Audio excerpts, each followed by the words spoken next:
얼마 전에 제가 유튜브 동영상을 통해서 이스라엘 국가를 들어보게 됐습니다. 아마 오늘이 6월 6일 현충일이다 보니 제가 기독교 관련된 그런 유튜브 동영상도 많이 듣고 또 성경에 기록된 부분 외의 이스라엘의 역사와 관련된 것들도 이렇게 찾아서 듣곤 하다 보니 이 인터넷 AI가 얼마나 발달했는지 제가 자주 보는 것들과 관련된 동영상을 이렇게 띄워주더라고요. 그래서 이제 이스라엘 국가가 이제 아마 밑에 볼만한 동영상 이런 분류 속에 이제 떠 있었어요. 그래서 저는 국가가 있는지도 당연히 있을 터인데 잘 모르다가 처음 그것을 듣게 됐습니다. 처음 듣는 노래에서 사람들이 감동을 하기란 참 쉽지 않죠. 우리나라 애국가는 무려 4절이나 있는데 여기는 1절밖에 없어요. 그러니까 길이도 그렇게 길지 않고 내용이 굉장히 짧은데도 사실은 영어로 부르는 것이 아니라 히브리 말로 부르고 있기 때문에 이제 성경을 배우고 신학교에서 배울 때 이런저런 히브리 단어들과 이제 유사한 발음들, 또 예컨대 우리가 너무나 익숙하게 성경에서 읽고 듣곤 하는 시온 혹은 예루살렘 이런 단어들이야 귀에 이제 들어올 만한 단어들이지만 전혀 좀 생소한 그런 언어죠. 아무래도 아직 히브리어는.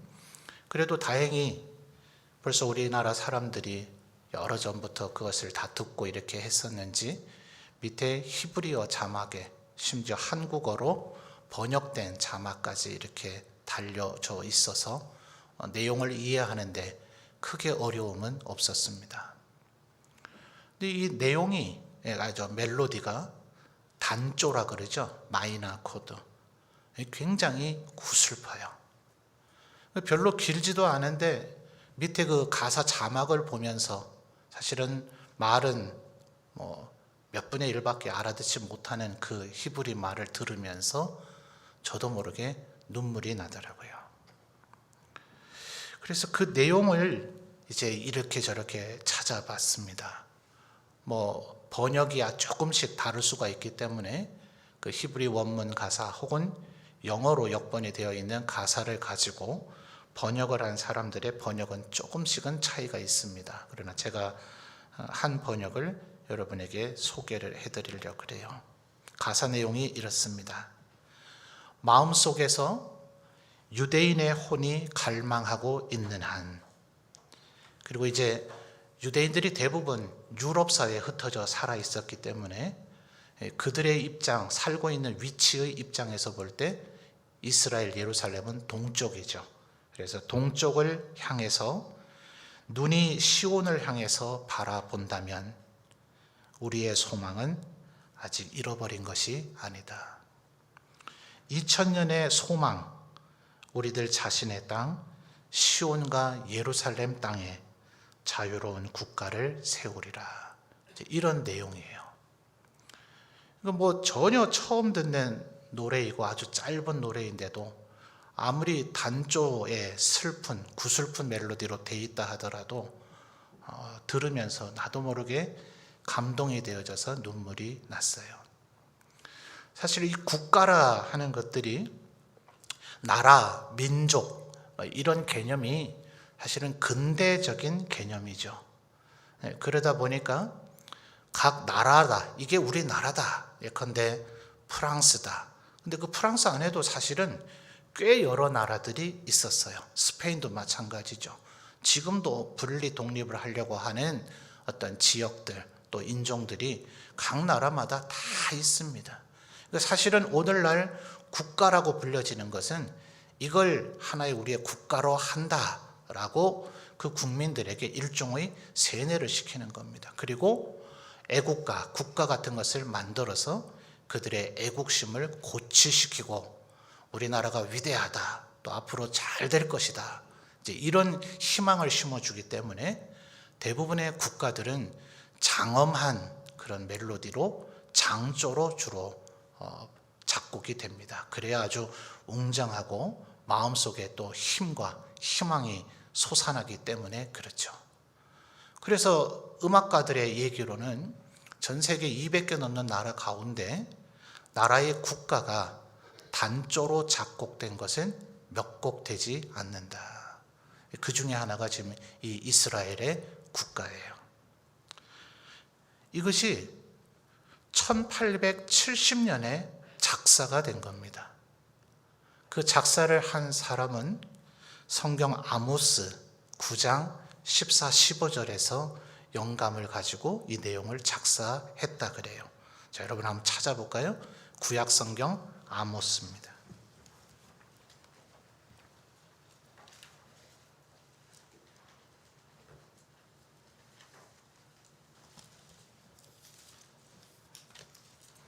구약 성경 1284페이지 아모스 9장 14절 15절입니다.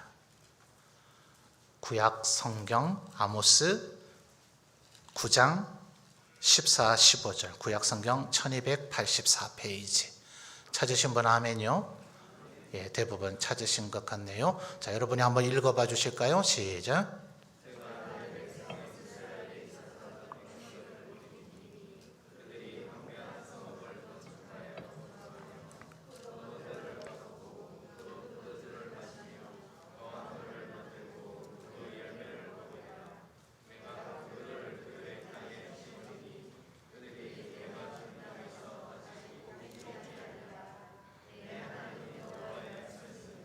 아멘.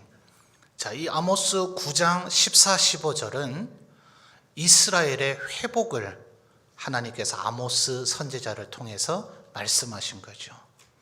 그러니까 이 작사를 한 사람은 바로 이 성경 말씀을 의지하여서 이 가사를 만들었다는 거예요. 근데 이때의 연도가 1870년입니다. 여러분, 우리나라가 1945년에 일본이 패망해서 광복, 해방을 맞이하고 그리고 3년 뒤인 1948년에 우리나라 정부가 수립되죠. 공교롭게도 이스라엘도 1948년에 나라가 건국됩니다. 한번 생각해 보세요. 이 가사 내용이 만들어진 1870년에서 1948년은 무려 7, 80년이 더 지나야 될 일입니다. 그러면 1870년에는 이스라엘의 형편이 어떤가? 구약 성경에서 나타나는 소위 바벨론의 패망, 그리고 메데파사, 헬라, 로마 이런 건 아예 다 제쳐놓고 말이에요. 예수님께서 헤롯 성전에 대해서 예언하셨죠. 이 성전이 돌 위에 돌 하나도 남지 않고 무너지게 될 것이다. 실제로 그 일이 일어난 것이 AD 70년입니다. 예루살렘 성전은 완전히 해파되어지고 성전 건물이 아닌 성전의 외곽 울타리의 벽 중에 하나인 것이 남아있는 게 지금 예루살렘에 있는 소위 통곡의 벽이에요. 그건 성전 건물이 아니고 성전 건물에 있는 외곽 담벼락입니다.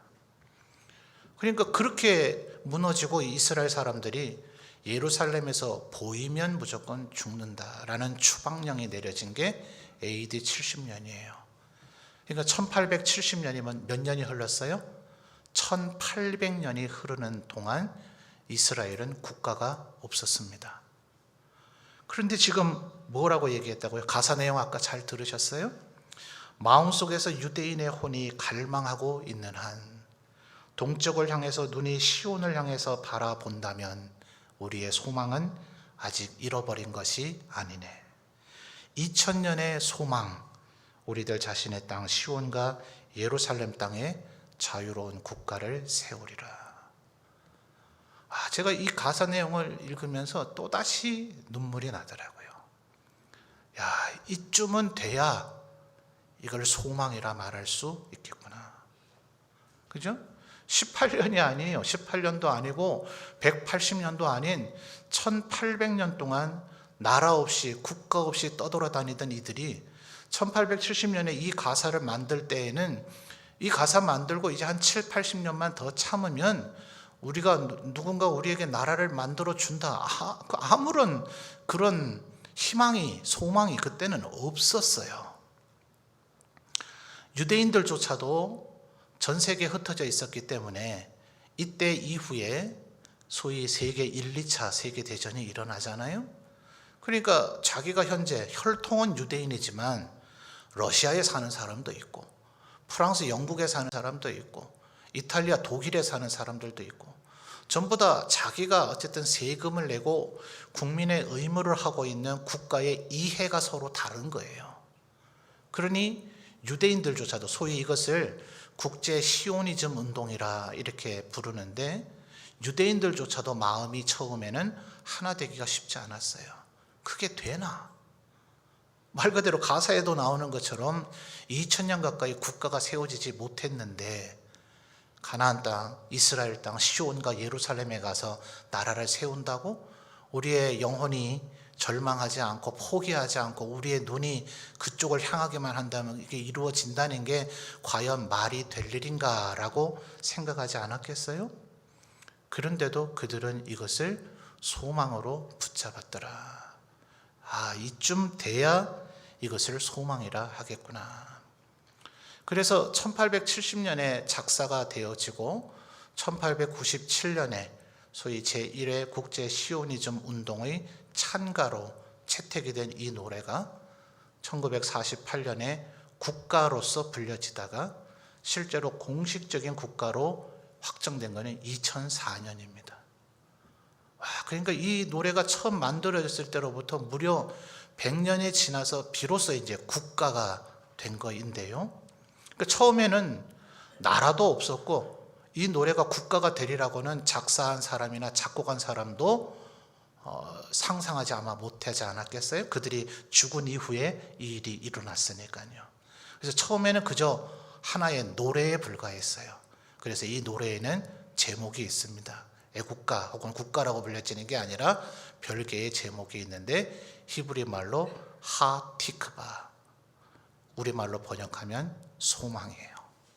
그래서 여러분 인터넷에 얼마든지 찾아보실 수 있으니까 오늘 예배를 마치고 하티크바 혹은 이스라엘 국가 이렇게 한번 검색하셔서 실제로 유대인들이 부르는 그들의 국가를 한번 들어보시기를 바라요. 그러면 그들이 이해하고 그들이 붙잡았던 소위 소망이라 하는 것이 무엇인가 하는 것을 좀 더 우리가 느낄 수 있으리라 생각이 되어집니다. 아까 우리 오늘 본문 설교를 하기 위해서 제가 로마서 8장 24, 25절을 읽었는데 늘 주의 깊게 성경 봉독하는 걸 들으시겠지만 소망이란 단어가 24절에 무려 3번이나 나옵니다. 이제 소위 성경이 말하는 소망, 또 하나의 예화로서 이스라엘 유대인들이 그들의 마음속에 간직했던 소망이라 하는 무게가 어떤지를 좀 아셨을 테니 그 소망이라고 하는 단어에 한번 의미를 부여하고 여러분이 다시 한번 읽어봐 주시기를 바라요. 오늘의 설교 본문인 로마서 8장 24절 25절입니다. 소망이란 단어를 염두에 두고 한번 읽어보십시오. 시작.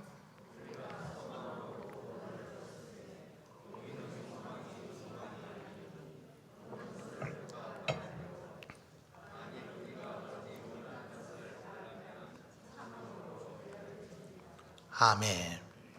여러분 우리가 성경 다른 구절에서도 좀 익숙하게 발견하는 단어들이 여기에 나타나지 않습니까? 24절 하반절을 보면 보는 것을 누가 바라리요. 또 25절에 보지 못하는 것을 바라면. 어떤 성경 구절 떠오르세요? 한번 같이 찾아볼까요? 히브리서 11장 1절의 말씀입니다.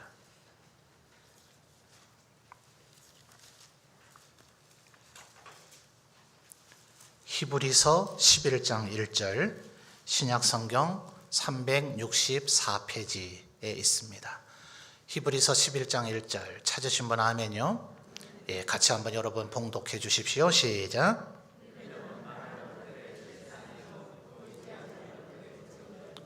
아멘. 그렇죠. 방금 전에 우리가 로마서 8장 24, 25절에서 읽을 때에 나왔던 단어들이 여기에도 나타나죠. 믿음은 그 다음 뭐예요? 바라는 것들, 그 다음에요 보이지 않는 것들. 이래서 자 로마서로 돌아오십시오.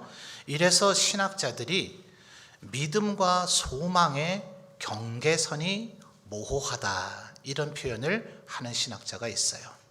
자, 어디부터 어디까지가 믿음인지 또 어디부터 어디까지가 소망인지 이걸 어디를 선을 확 꺼줘야 되는가 조금 난감하다 이런 표현이에요. 자, 여러분 우리는 소위 칼빈주의, 개혁주의를 따르는 장로 교회의 교인이죠. 그러니 우리가 성경에 있는 신앙들 중에 어떤 면에서 정말 가장 확고부동하게 목숨처럼 여기는 표현이 뭡니까? 오직 무엇으로 구원받아요? 오직 믿음으로 말미암아 구원을 받는다. 이것이 종교개혁의 핵심 모체였고, 그리고 우리 개혁주의를 따르는 표방하는 칼빈주의자인 장로교회 교인들이 신앙 성경의 내용 가운데 가장 핵심적으로 붙드는 것일 겁니다. 뭐라고요? 오직 믿음으로 구원을 얻는다. 그런데 24절을 다시 한번 보십시오. 로마서 8장 24절. 조금 충격이 되는 표현이 아닙니까? 첫째 몇 단어들로 이룬 첫째 어구가 뭐라고 표현해요? 우리가 무엇으로요? 소망으로 구원을 얻었음에. 자, 이래서 아까 히브리서 11장 1절도 읽었습니다만 이래서 신학자들이 어디까지가 믿음이고 어디까지가 소망인지 경계가 좀 모호하다 이렇게까지 표현을 하는 이가 있는 겁니다. 자, 모두 다가 그렇게 말하는 건 아니에요. 그렇게 이해가를 하는 신학자도 있더라는 거예요. 자, 그럼 뭔가 에베소서 2장에 보니까 믿음은 뭐라 그럽니까? 하나님께서 우리에게 주시는 은혜의 선물이라. 에베소서 2장 8절 9절 아래 그렇게 설명되죠. 왜 그래요? 우리로 자랑하지 못하게 하려고. 만약 믿음이라는 것이 우리에게서 생성되어지고 내가 만들어낼 수 있는 거라면 믿음이 있는 사람은 믿음 없는 사람을 좀 무시할 수 있겠죠. 믿음도 못 가지나. 나는 믿음이 있다. 이렇게 아마 자랑할 수 있을 거예요. 하나님께서 그렇게 하지 말라고. 또 구원은 오직 하나님께 달려 있다는 것을 주시고자 믿음을 우리에게 값없이, 우리가 대가를 지불하지 않았으니 값없다고 표현하지만 실제로는 값없는 게 아닙니다. 무엇으로 그 믿음이 우리에게 주어졌어요?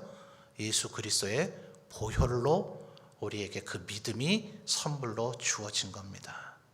그러니 정말 존귀한 그런 하나님의 은혜의 선물이죠. 그래서 바울 사도는 이건 은혜라는 단어 외엔 다른 걸로 표현할 길이 없다. 하나님이 우리에게 믿음을 선물로 주셨다. 예수 그리스도의 십자가의 죽음으로 이루어진 그 믿음을 우리에게 선물로 주셨다는 거예요. 그런데 성경에서 이렇게 믿음은 하나님의 선물이다 이렇게 표현하는 것처럼 소망도 하나님이 주신다 이렇게 얘기하고 있는 부분을 찾아본 적이 있습니까? 그렇지 않죠. 분명히 이 소망의 근거도 하나님에게 있어요. 하나님이 계시기 때문에 우리가 소망을 가질 수 있고, 하나님이 하신 말씀, 아까 이스라엘 유대인들이 그렇게 했던 것처럼 아모스 9장 14, 15절이라는 말씀이 있기 때문에 우리의 소망은 헛되지 않을 것이다. 언젠가 시온과 예루살렘에 우리의 나라를 세울 수 있을 것이다. 하나님께서 우리를 그 땅으로 돌아가서 가게 하시고 심는다고 하셨다는 소망이 생겨질 수가 있는 거죠. 하나님이 계시기 때문에. 그러므로 믿음이 있어야만 생길 수 있는 것이 소망입니다. 모든 사람들에게 다 소망이 생기지는 않아요. 이래서 신학자가 말하기를 믿음과 소망의 경계가 모호하다. 자, 어떤 이는 나에게 믿음이 있다고 생각을 할 거예요. 예컨대 교회를 오면 여기서 예배 드리면 굉장히 기분이 좋잖아요. 그죠?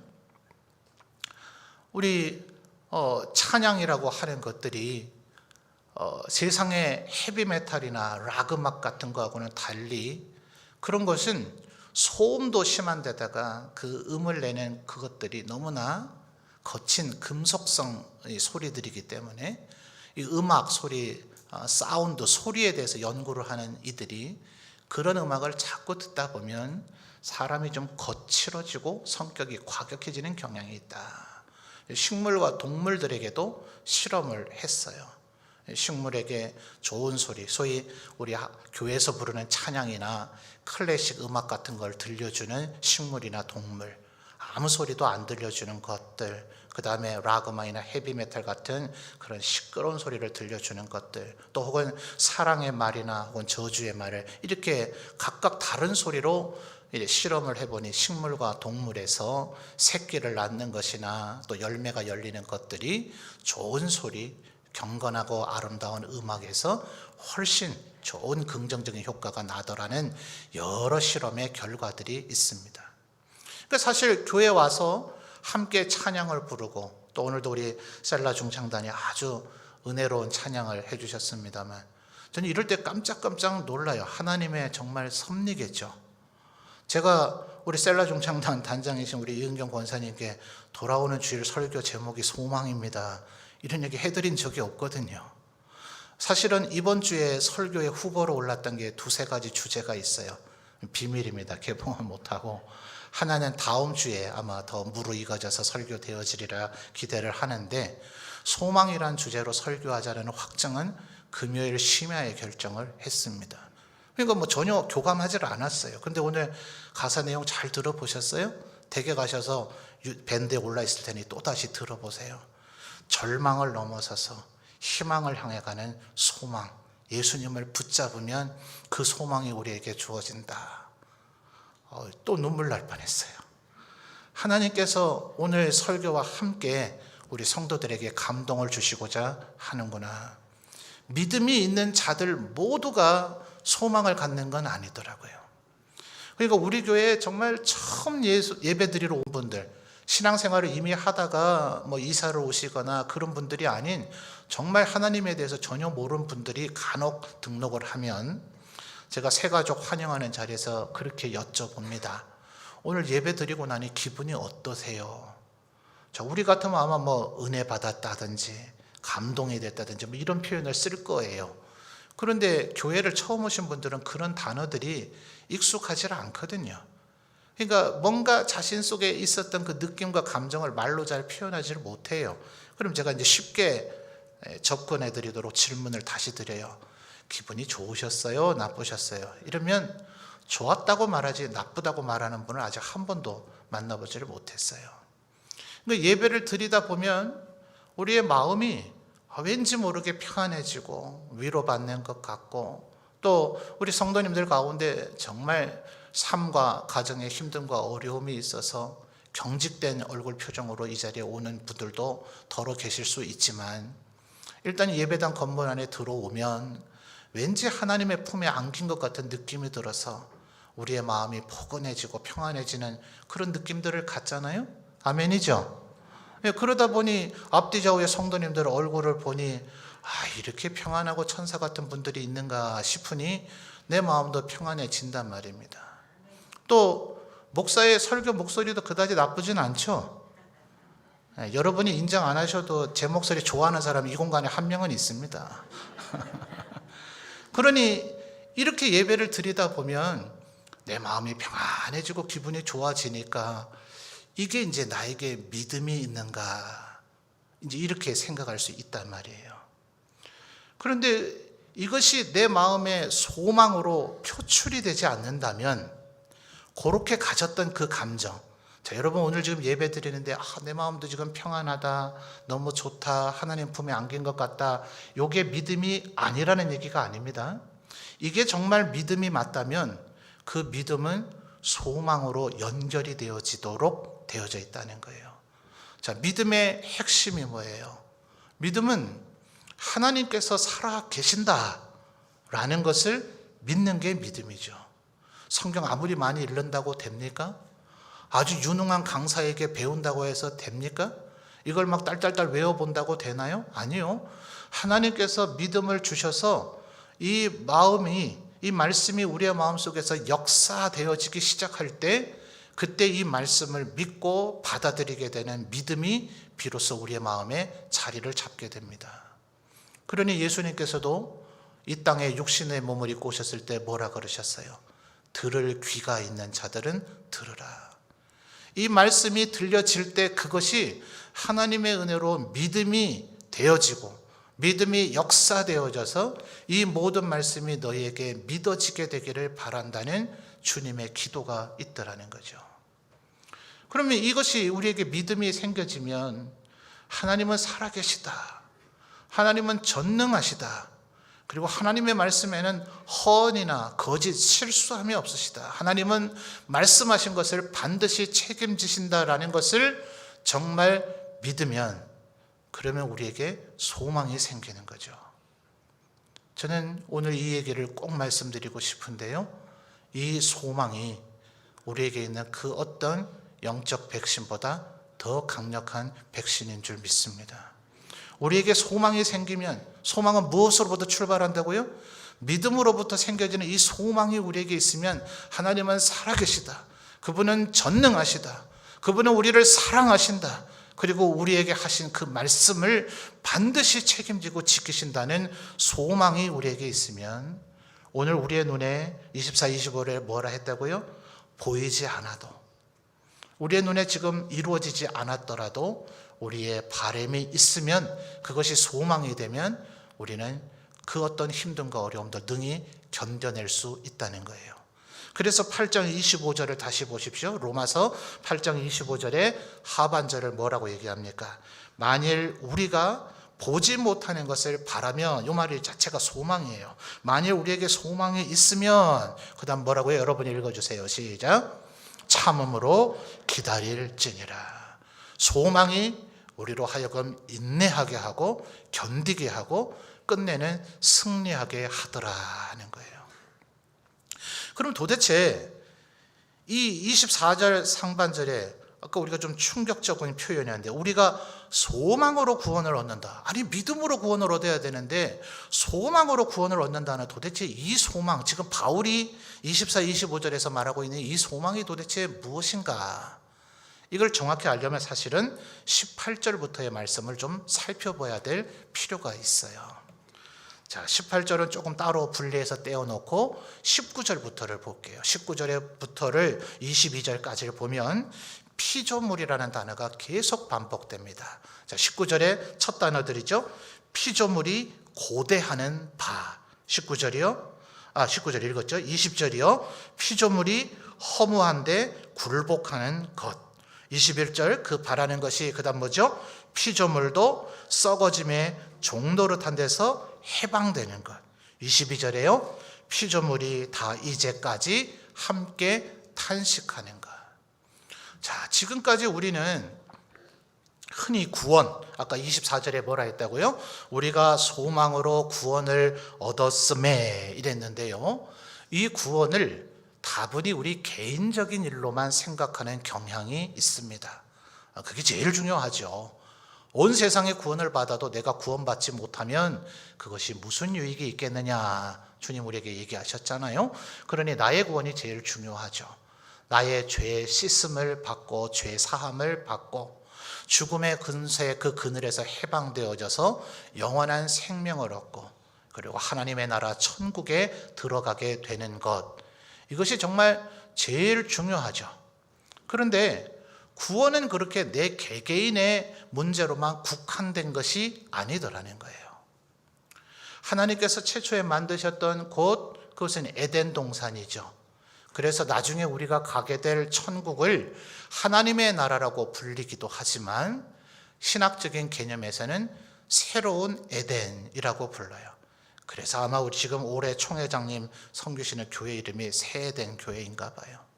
또 계시록에 보면 이단이 하도 요 지금 표현을 써버려서 저 같은 정통교회 목사들이 이 단어를 여러분에게 말씀드리기가 주저스러움이 있지만 성경이 분명히 얘기하고 있으니까요. 요한계시록에 말하기를 이루어질 천국은 새 하늘과 새 땅이다. 그래서 그걸 한자로 표현하니까 이제 신천지가 되는 거죠.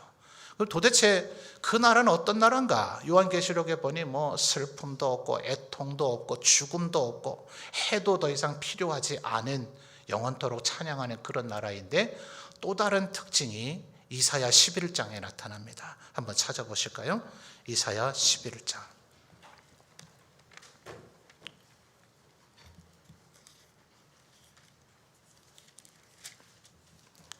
구약성경 981페이지입니다. 이사야 11장 6절부터 9절까지의 말씀입니다.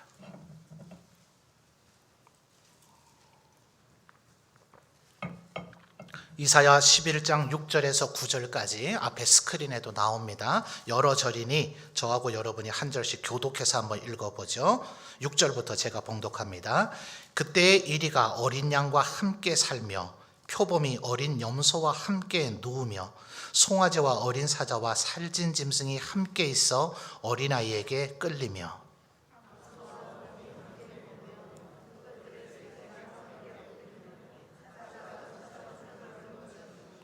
젖먹는 아이가 독사의 구멍에서 장난하며 젖된 어린아이가 독사의 굴에 손을 넣을 것이라. 내 거룩한 산 모든 것에서 해됨도 없고 상함도 없을 것이니 이는 물이 바다를 덮음같이 여호와를 아는 지식이 세상에 충만할 것임이니라. 아멘. 바로 지금 이겁니다, 여러분. 7절 하반절을 보니까 사자가 어떻게 한대요? 사자가 소처럼 풀을 먹을 것이다. 세상에 좀 거친 말 중에 좀 헛소리 같은 엉뚱한 소리 하면 개가 풀 뜯어먹는 소리 한다, 이런 표현이 있죠. 그 말이 사실은 좀 나쁜 말이 아니어야 되는 거예요. 개 정도가 아니라 지금 뭐요? 사자가 풀을 먹는 날이 올 것이다. 이게 원래 하나님의 창조 때의 모습이거든요. 그러니까 서로에게 9절에서 뭐라 그랬어요? 해됨도 없고 상함도 없다. 남에게 해를 끼치게 하고 상하게 하는 것은 상상조차도 할 수 없는 것이 원래 하나님이 만드신 세상이에요.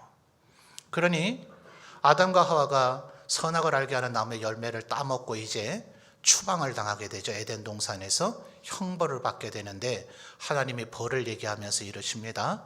아담에게, 모든 남자들에게 이제는 이마에 땀이 흘러야 겨우 먹고 살 것이다. 그러면서 하시는 얘기가, 네가 경작을 하고자 하지만 가시덤불과 엉겅퀴가 날 것이다. 그래서 잘못 오해하면 이미 6일 동안 식물을 다 창조하신 하나님께서 이날 새삼스럽게 가시덤불과 엉겅퀴를 뒤늦게 창조하신 것인가? 그게 아니고요.